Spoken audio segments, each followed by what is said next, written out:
So today's class had a real similar vibe to yesterday's class. Now, yesterday's class was on the 6 themes of AP history, these big overarching ideas we're going to see throughout the year. Now, today, also 6, but it's the way we think. These are historical thinking skills that are required to be a good historian. And again, I'll read the list and then we'll go into some detail to what they are. Developments and processes, sourcing and situation, claims and evidence and sources, contextualization, making connections, and argumentation. Now, today we're going to start with a personal history. Now, history is at different scales. We all have a personal history. There's a state history, national history, world history. And I'm of the belief if you understand the idea, you can apply it to all scales. Okay, so let's start with that first historical thinking skill, developments and processes. So there are a lot of different developments and processes in the historical story. So what we're going to do is choose one. Now, I chose immigration. That's a tangible one. It's an easy one. But immigration, movements of people, they develop, and there's processes behind these. Now, with this historical thinking skill, there's some subsets: comparison, causation, and continuity and change over time. So with this personal story, so I compared my mother and my father. My mother's side came over in the second wave of American immigration. My father's the third. Comparing this. Now, you could do this at a different scale. Compare immigration today with what it was during the dawn of the Industrial Revolution. Okay, causation. The cause to why it happened. Now, in Southeast Michigan, we developed an auto industry. So people moved from all over to work in these auto industries. People didn't come here because of the lovely weather. They came here for the cause of making more money. In continuity and change over time, since my family arrived, we have had family working for Ford Motor Company since 1929. We're going on a century here of people working with Ford. That's continuity and change over time. Okay. Historical thinking skill number 2, sourcing and situation. You are looking at where the source is coming from. So somebody says something, they make a claim.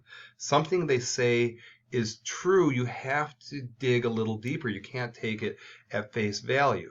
Okay, so for example, primary source. Now, primary source would be an original thing, it would be a photograph, it would be an artifact. Now, with these, you bring your own meaning to it, okay?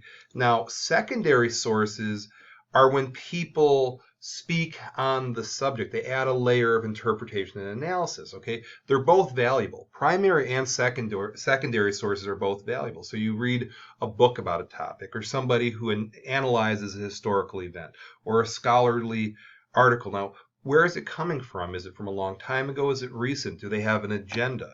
Do they have a political agenda? Do they have an economic agenda? Do they have a bone to pick with who they're writing about? Were they friends with who they wrote about? So we do this throughout class where we look at, what's the source? Is it primary? Is it secondary? And where is it coming from? These are the questions we have to ask in AP history. Okay, I'll give you an example. Now, here's a primary source. It's a photograph. Now it's primary. You can take it for what it is. Now here's the date of it, March 3rd, 2017. A little background, state wrestling tournament. You might not know these guys. Who are these guys? What's the story? Now, without knowing the backstory, you could come up with all sorts of reckless conjecture here. But once I tell you a little more about it, so this guy here had a pretty rough tournament. This guy here had a really good tournament. Now these two are related to him. What might they say about it? They're probably going to be in support of their brother versus a stranger. This guy, I don't know this guy, it's a stranger. He might see it more objectively. Now, the guy around, my right arm, we got along really well. What might he say if we didn't? So all these things we look at, okay? Now, the third thinking skill is claims and evidence and sources. So you look at the arguments and you ask yourself, is this a legit argument? Is it an illegitimate argument? What's missing here? What can be added? What can be taken away? So let's say someone makes a claim, Salsiccioli isn't a lousy teacher. Now, how could I figure this out? You could ask my boss, see my formal evaluation. You could look at the internet, which is kind of open, rate my teacher. I don't think people write on that unless they really like me or really dislike me, if they're somewhere in between. Ask around. Now, who would you ask? My friends at work? My mother? My ex-wife? My present wife? The kids that received an A, the kids who failed. So it would take a lot of different sources to really get the legitimate thing. So corroboration is when multiple people say this. So if you talk to everybody, I think they'd all say something. They'd say, he coached track. And that's a fact.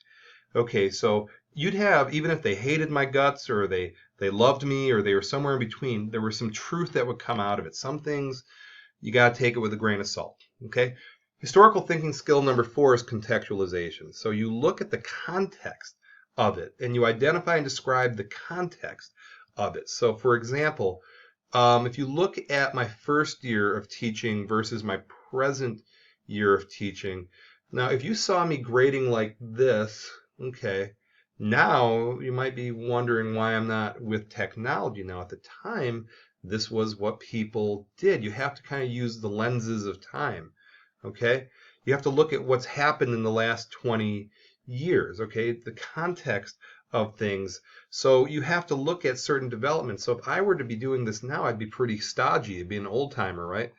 Because we have all this technology on our hands, okay?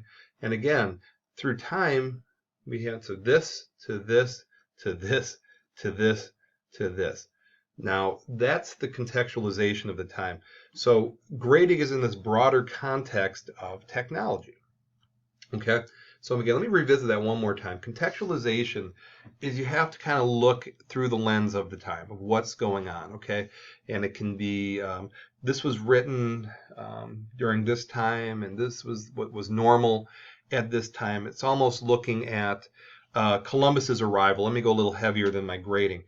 If I were to look at Columbus's arrival with European eyes during 1493 versus looking at it today, I'm going to see it very differently. Okay, now the 5th historical thinking skill is making connections. And this is what makes history interesting and useful.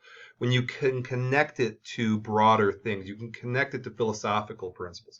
It helps explain these events and make it a cohesive, cogent story. Okay, and I'll give you a tangible example. The story of unions.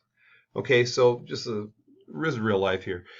Before 2013, you had to be part of the union to work in a Michigan public school, which was about $1,000 a month. Okay, and you can see at the time, union membership, was high, but it just dropped. Okay, it just dropped. This state used to have tremendous union membership, then it dropped. So in Michigan, when it became a right to work state, what did that mean to me? To join or not to join? So if I'm going to make a connection, I have to look at broader processes. So if I look at union drops, union membership drops, it's in a broader connection to this kind of right-wing movement, this conservative movement to get rid of unions. So you have to look at it like that. Okay, and the 6th historical thinking skill is argumentation. And this is where I think people struggle the most. You have to make an argument that you can defend with evidence. That's huge. And you can specifically give examples, because emotion doesn't work, okay? Just saying, I think this just because, okay, you're too old for that. You're too intelligent for that. So you need to really think about, what's the evidence I'm presenting? Is it corroborated? Is it vetted? Is it from a good source? Am I looking at the complexity of the issue? I'm not keeping it simple. People have a tendency to simplify things. Black, white, absolutist thinking. History is not like that. Okay, very little black and white in history. A lot of times it's shade of gray. So let's talk about 2020. Okay, and if you were to formulate an argument that 2020, there's the bell, we should have returned face-to-face, starting when it began, that, let COVID go through, whoever gets sick, that this time away from school is more destructive. Some people said Clarenceville shouldn't have even had that hybrid school, that we should have been online the entire time. Now you have to look at, this is not a simple argument. You have to look at this. So if I'm making the argument, I might have to think of CDC data. I might have to think about the policies the governor set. I have to think about the wishes of parents. I have to think about, how does this apply to elementary school versus high school, formulating an argument. Okay, so here's what I'm going to ask you to do. I want to ask you to give me a tangible example of historical thinking skills from 1 to 5, like I did in class. Okay, these are the building blocks of AP. And when you fully understand them, it's going to increase your odds in the AP exam.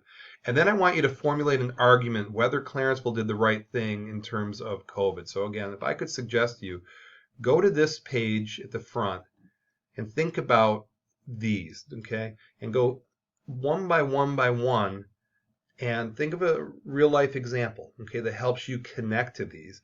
And then create an argument, a nuanced argument, one based on evidence, not just like, no, Clarenceville's stupid. Clarenceville was totally wrong. Okay, that's too simplistic. Go a little more deep, and by doing this, I hope you understand these historical thinking skills. You pair these with the AP themes. You're going to see this time and time again. Now, I know this is a lot. I know I probably gave you a drink with a fire hose and not a garden hose. I will allude to these throughout the year. I'll say, this is historical thinking skill, boom. This is AP theme, boom. So by the time May rolls around, we're taking the test, it won't be big and scary. I know it's big and scary on day 3. It won't be when it counts, I promise. So thank you for watching.